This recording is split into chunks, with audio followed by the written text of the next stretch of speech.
Okay, so we are into the last week of our October World Sermon Series, and our topic has been Challenges Facing Women Around the World. And so in the last few weeks, Linda and I have been sharing some stories and some information with you. We've shared stories from women around the world who face great hardship and oppression. I talked about the 14-year-old girl, Filimatu, in Sierra Leone, who was raped by a relative, and then she was blamed for that rape and kicked out of her house. Linda has shared with you the importance that we should all have a visceral response when we hear stories of oppression and injustice, that it should make us feel like fingernails on the chalkboard. It should be something that is that disgusting to us when we hear these kinds of stories. We've not only talked about places around the world where women face incredible inequalities and lack of control over their own lives and their own bodies, but we've also shared with you scripture passages where women have been the most vulnerable characters in the story. Whether we're talking about the story of Judah and his three sons, Onan, and Shelah, and Tamar, the wife that was passed from son to son because her value and her safety and security depended on her ability to produce a male offspring. Or whether we're talking about the story last week that Linda discussed with Abraham and Sarah and Hagar, where Abraham had all the power in the world, Sarah had less, and Hagar had none. We've tried to share with you what's going on, not only in our real world out there today, but in the biblical world. And I've talked a little bit about the difference between biological sex category, which is the physical characteristics that we have, versus gender, which is the expectations and limitations placed upon us by our culture. And I talked a little bit about patriarchy and how it is a view that says that everything must center around the male, the father, owner, and everyone else is to be submissive to that. So we've talked about a lot of really heavy topics. So today's topic is equality in the home. Equality in the home.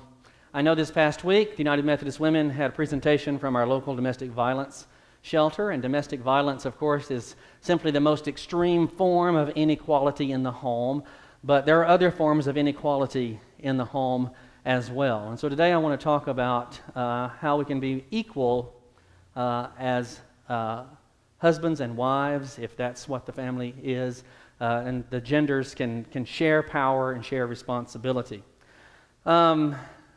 One of the problems that we have is that there's a lot of bad pastoral advice out there. Rule of thumb, if you're having marital problems, don't go to a pastor, including this one, because the jury's still out, right? And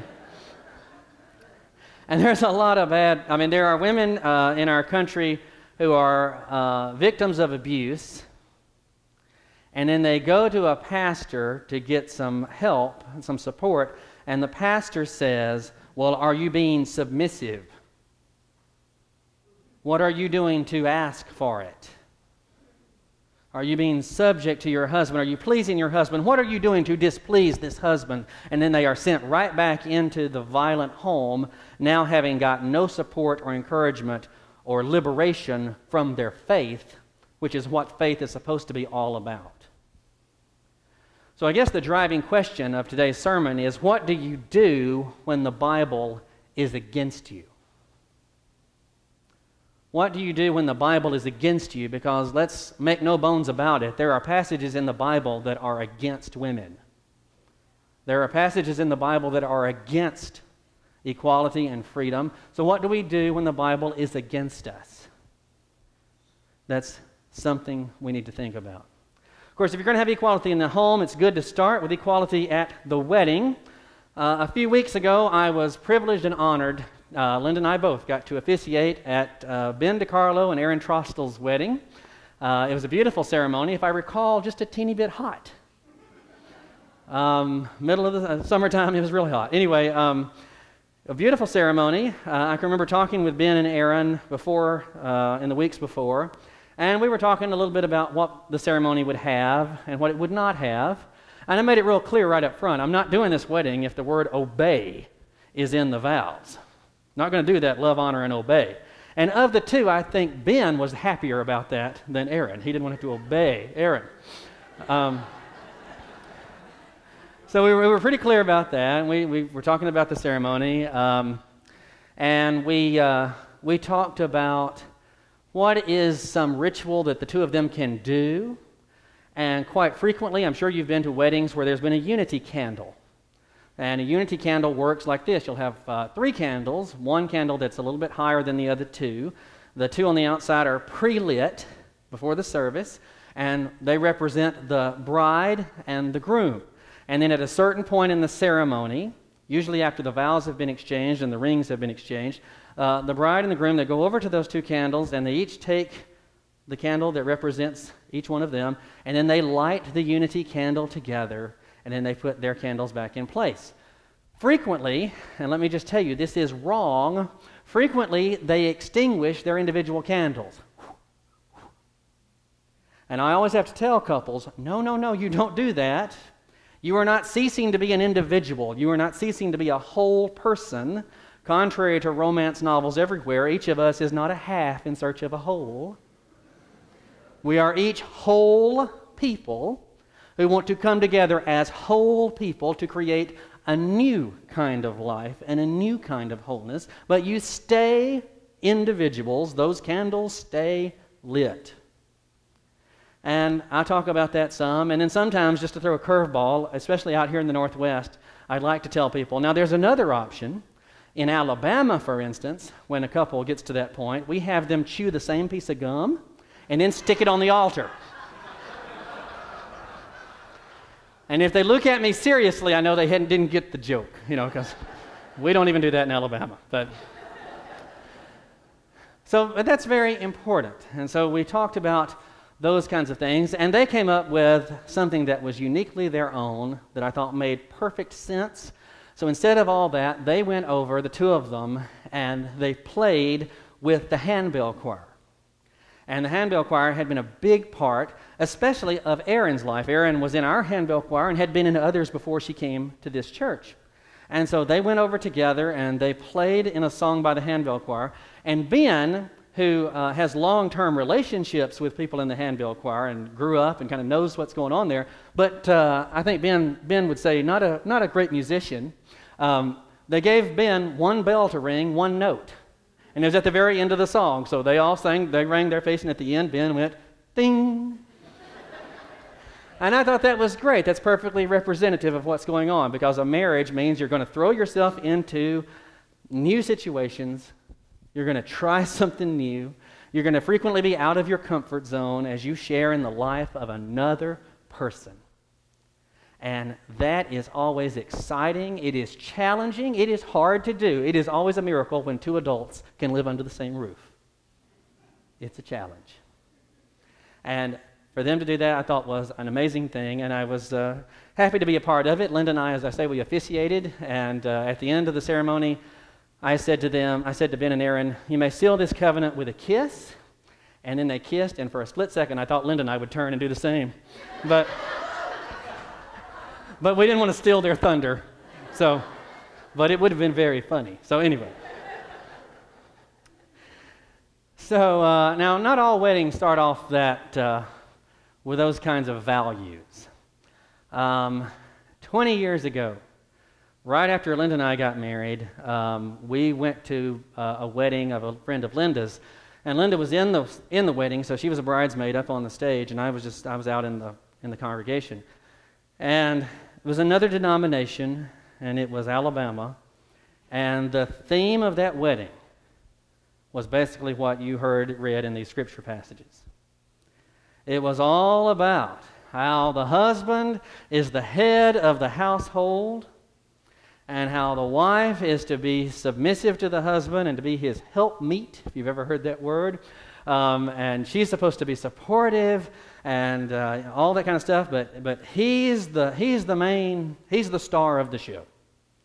And he's got to fulfill his obligations as the leader in the home, the head of the home. And the pastor said, to the couple, but loud enough for us all to hear. He said the following thing: "And you, sir, as the husband in the household, you are to be the initiator of all things."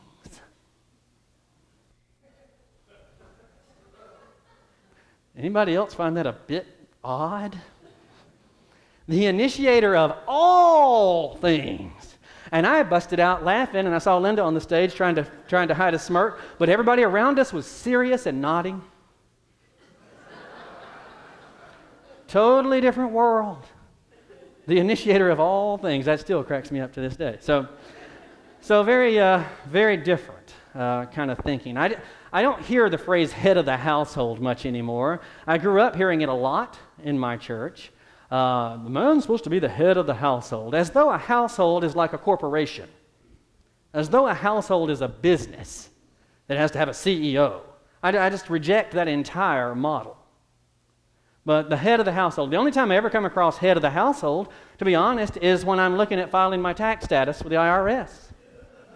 And guess what? If you're married, you don't claim head of the household. That's for unmarried people with various situations that need to claim head of the household for financial reasons. If you're married, you want to file married filing jointly, right? Filing jointly. The IRS is ahead of the Bible in some areas. Head of the household. Linda and I, we've been married almost 20 and a half years. And for most of that time, we pastored separate churches. This is the very first time we've ever worked together. And if you had asked us 10 years ago, will you ever serve the same church, we would have laughed and said, never in a million years. We're just too different. We are very different people. And we just didn't think it would ever happen. And then Medford came available, and the district superintendent sold us on it, and we thought, well, we'll give it a shot. And we're glad we did. We're happy to be here. But it's been a struggle. It doesn't come easily. After we had been here for 6 months or so, we had a major argument about the church. And I can remember telling Linda in great earnestness and great sincerity, "Linda, I'm not talking to you as your husband. I'm talking to you as the senior pastor of the church."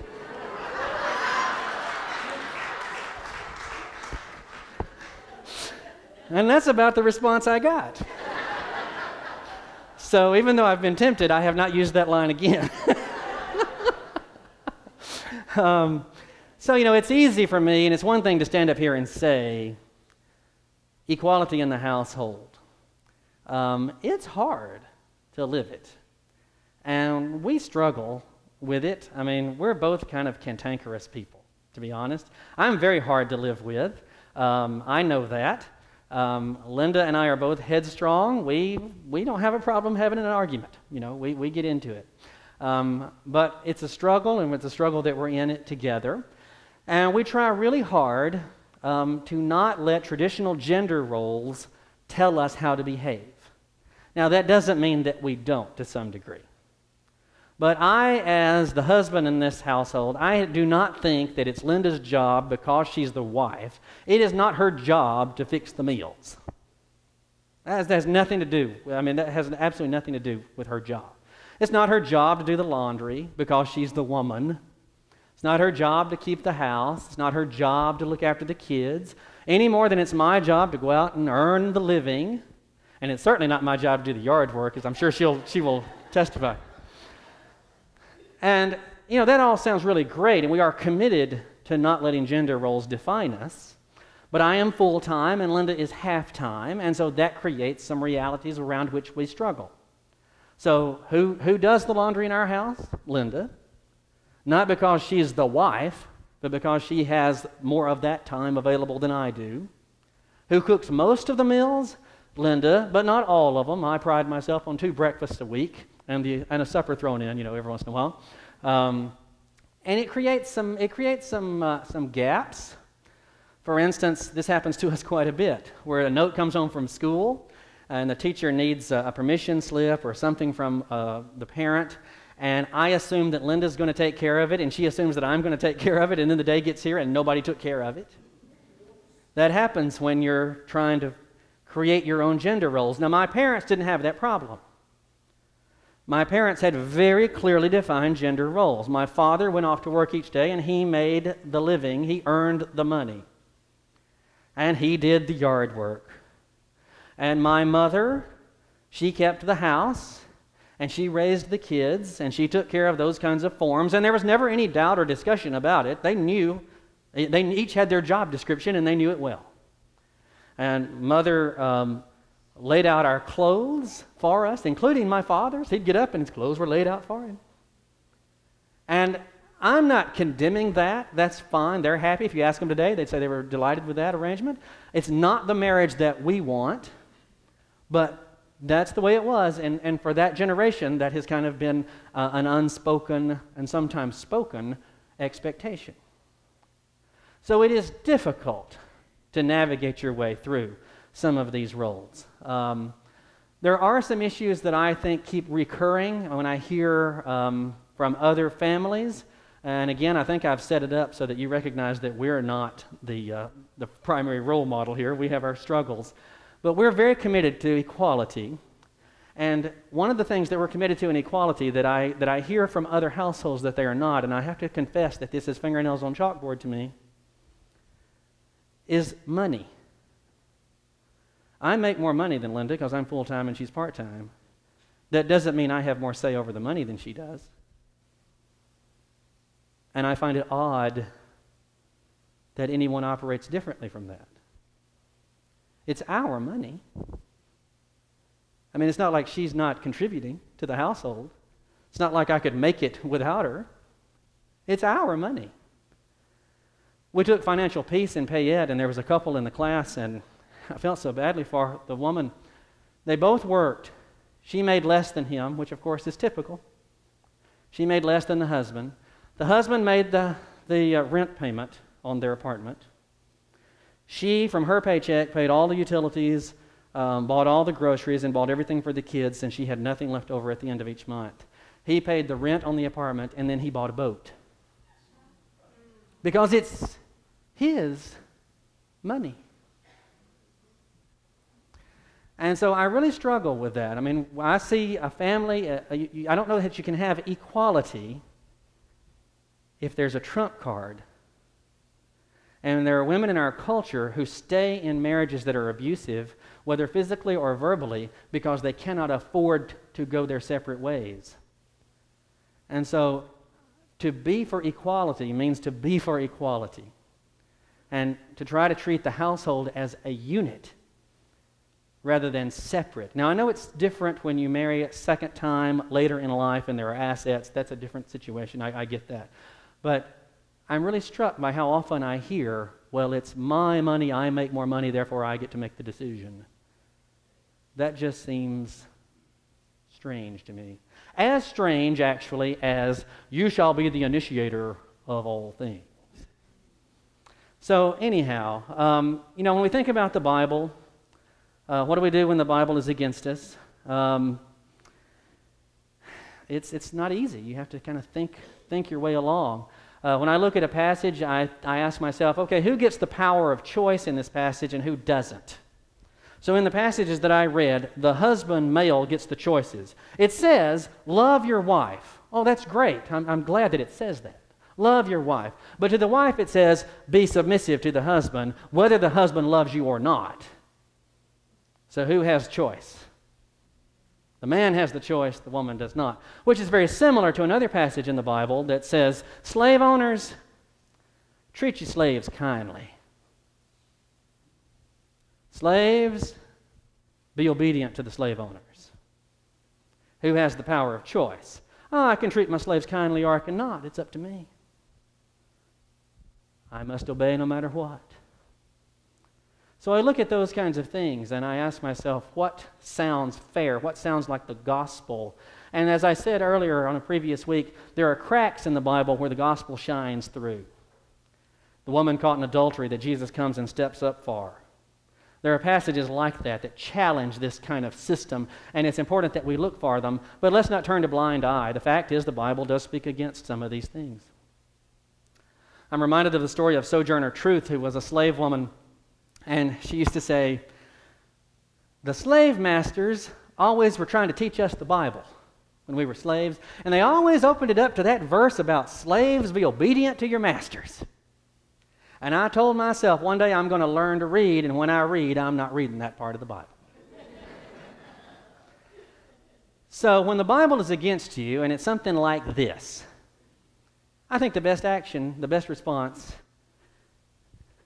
is the paper wad response. Don't take it seriously. Realize that it comes from a time and an age that represents some really rotten values. And we shouldn't take it seriously because there's enough elsewhere in the Bible that gives us a chance to be loving and compassionate and to err on the side of love and compassion over strict obedience, that there's enough there to justify throwing that paper wad. I think about, there's an ethicist, his name is John Rawls, and he has this position. It's called the original position, and it's volumes of books. But you could boil it down to this, and we use this with our kids at home. And we'll use it on Halloween night. There's a big pot of candy, and the kids are fighting over the candy. And we'll say, okay, Ailey, you divided into two different pots, but Will gets to choose which pot is his. And that, we think about gender. We think about the roles and the responsibilities and the powers of the gender. Think about it that way. Okay, if you need to divide the jobs into two groups, that's fine, but you don't get to decide which pile is yours. And that's a good way of trying to live into something that feels just to both parties. And it matters to me because I am the husband of a wife and the father of a daughter. And I don't want her to be victimized in any shape, form, or fashion. Amen.